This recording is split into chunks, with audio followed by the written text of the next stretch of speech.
Well, you've probably noticed that on Sunday mornings now, there's some people here with us. So we want to let you know that we have 3 different ways of experiencing our Sunday service. We want everyone to feel safe and to feel comfortable, so we are offering the 3 different ways. If you're watching us from home, you are live streaming on Facebook. If we have your email, we'll send you a newsletter, and you can click on the newsletter link to watch us on YouTube.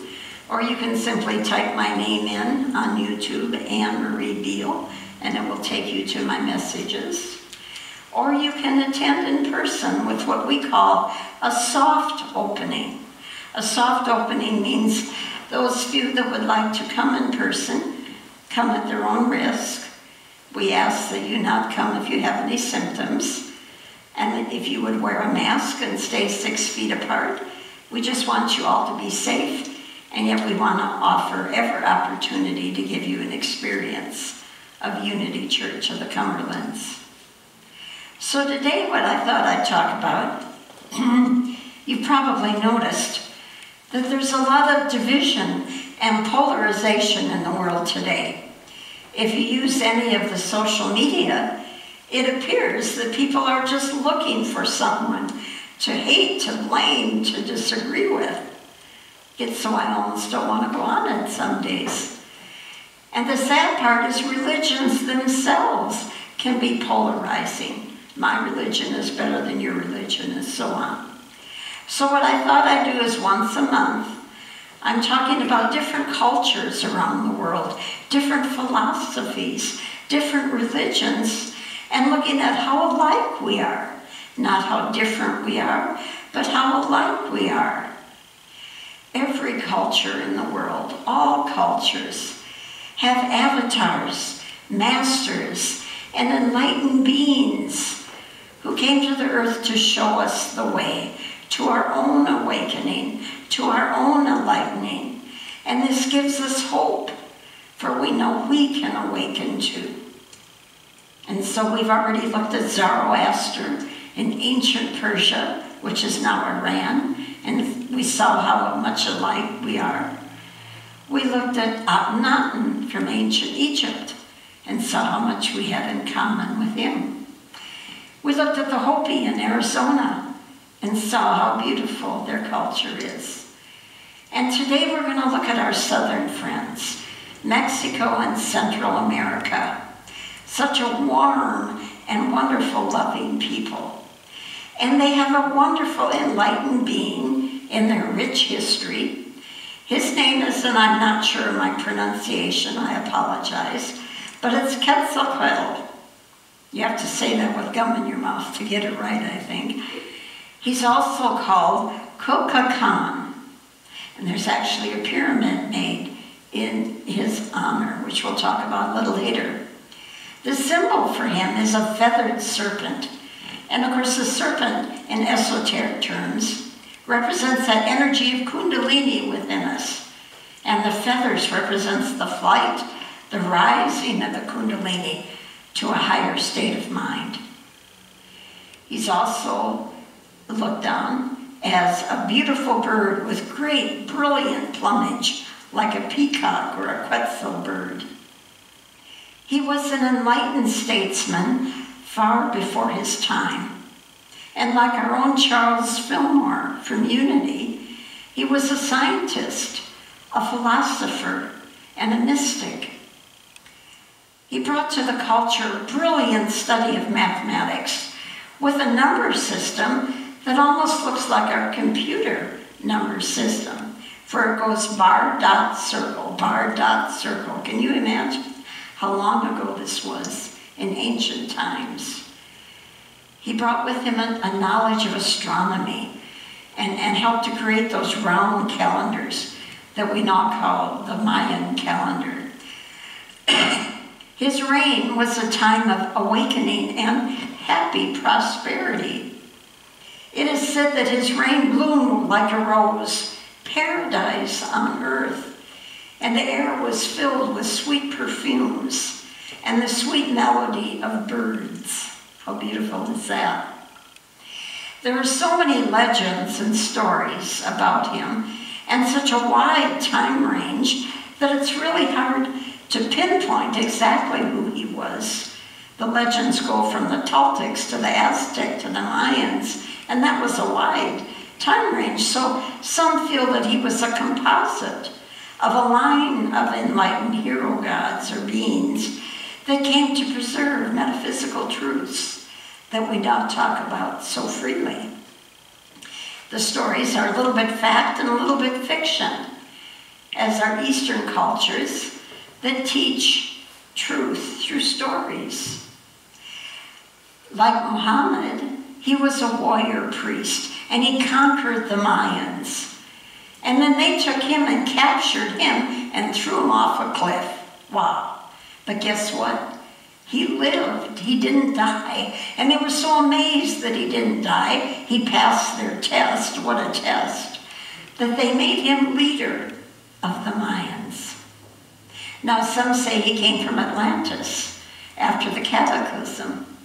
Some say he came from the stars on a spaceship.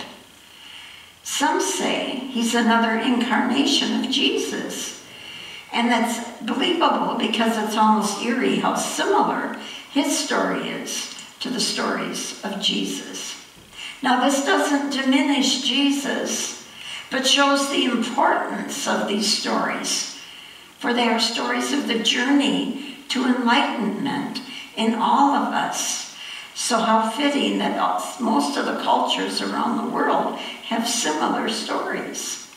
Now let's compare Jesus' story of his Immaculate Conception to Quetzalcoatle's. First of all, long ago, in a galaxy far away here on Earth, there were three sisters sitting in a home, and a heavenly being appeared to them. He was so fearsome that two of the girls dropped over dead. But one remained calm, and so he talked to her. And he said, I came as an ambassador from the God of the Milky Way, searching for a virgin to bear a son. And you can all say, yeah, right? And his name shall be Quetzalcoatle, also called Kukulkan. He would be the Son of God, and the God's name was Untitled, with the word Om, the sound, the universal ancient sound for God, Om. Now, like Jesus, he went through the temptations, and you can compare that to our own struggle of living from our ego self or our spiritual self. There's an old Chinese proverb that if you're pointing at the moon, only a fool stares at his finger when you're pointing at the moon. In other words, are you leading with your egoic self or your higher self? And he overcame those temptations like Jesus did with meditation and prayer and fasting. He then went on to shed his blood for the redemption of his people. With a similar ritual of the body and blood, they took sacred thorns and he was pierced, and they caught the blood to drink in a sacrificial ritual. And then they baked bread in the shape of his body to share. And of course, that's the ritual symbol of the body and bread and the sharing. The bread, metaphysically, means that we are one with divine substance. Divine substance is all around us. And the blood is the spiritual life force that flows in and through all of us. So the sharing of that, the eating and drinking of that, is saying, you eat of me, drink of me, we are one. I am in you, as Jesus said, I am in you, and you are in me. I am in the Father, and so on. Now, of course, being an enlightened being like Jesus, he disturbed the status quo with their fear-based teachings and their superstitions. And so his adversaries tried to kill him. And there are many, many legends as to how he left or died. One legend is a very similar crucifixion, death, and resurrection story, very similar to Jesus, with the promise that he would return and establish paradise on earth. Now, unfortunately, from this story, when the Spanish landed, the Indians thought Cortez was Quetzalcoatle, and they crowned him emperor, which was a big mistake. It was their downfall. We have to be careful of false prophets in any time and place. Now, some legends say he left in the sky. Others say he left on a ship, but always in every legend with the promise to return. Some legends say his body was carried to a high mountain peak, and he ascended into heaven, consumed by heavenly flames, and transformed into a feathered bird of brilliant plumage. His heart soared into the sky, and he became the morning star. Jesus has also been called the morning star. But the book of Revelation explains this for all of us. To the one who conquers, I will give the morning star. In other words, when we conquer our egoic self, the ego, that part of us that sees through the eyes of separation and fear, when we conquer that, we become the light. We become the light. It is written, a high order of metaphysical learning existed among the original Americans, and the priests were afraid of their powers. The Spanish converted them because it was easy to convert them. Their stories were the same as Jesus. So it was a smooth spiritual conversion. Now, some stories see him as an old white man with a beard and a sacred staff like Moses. Other stories show him as a black man with tattoos of astronomical symbols. Either way, he was a hero god that walked the earth as man, and their lives were never the same. It is said of him, the heavens and the stars belonged to him, and all the motions of the universe were under his dominion. He was the master of the winds and of the clouds, and the protecting genius of his people. Whatever legend, in whatever time frame, someone existed, something happened, and their lives were never the same. And an Egyptian-like pyramid called Cholula was built in his honor. So why is this important to us today? Every culture has the same stories. A hero God come to awaken us to our divinity, to the power within us. We are all a part of the one presence, one parter, no matter what country, no matter what philosophy, no matter what religion, and we're more the same than different. And it's time to live from the oneness, and what makes us more alike, not what makes us different. Now to go back to the ritual of being one with substance, one with divine source, Terry, Gigi, and Brandon are going to come up and sing, God is my source. That substance, that living substance and spirit within us all.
offertory where we come together every Sunday and bless our love offerings, and we are so grateful for those of you who continue to support Unity Church of the Cumberlands.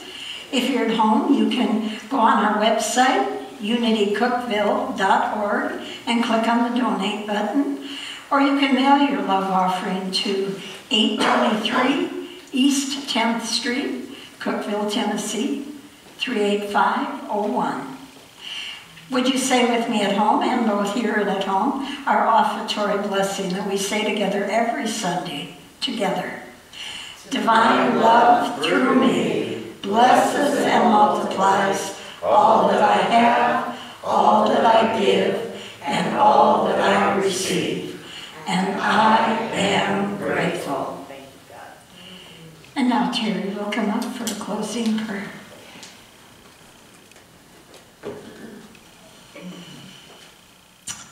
Oh, so in that state of gratitude for our opportunity to be here again together today, oh, we just give thanks. We give thanks for all of those blessings that are in our world, the peace, the love, the joy, and for the many masters who have come to this earth to show us the way. And we're so grateful for knowing that we are one with that source, one with the divine love of all that is. And so we go forth this week knowing our divinity and knowing the love that is ours. And so we say thank you. Amen. Okay, so let's do our prayer of protection together. The light of God surrounds us. The love of God enfolds us. The power of God protects us. The presence of God watches over us. And wherever we are, God is. And all is wonderful. Woo! Have a great week. Last stream's off.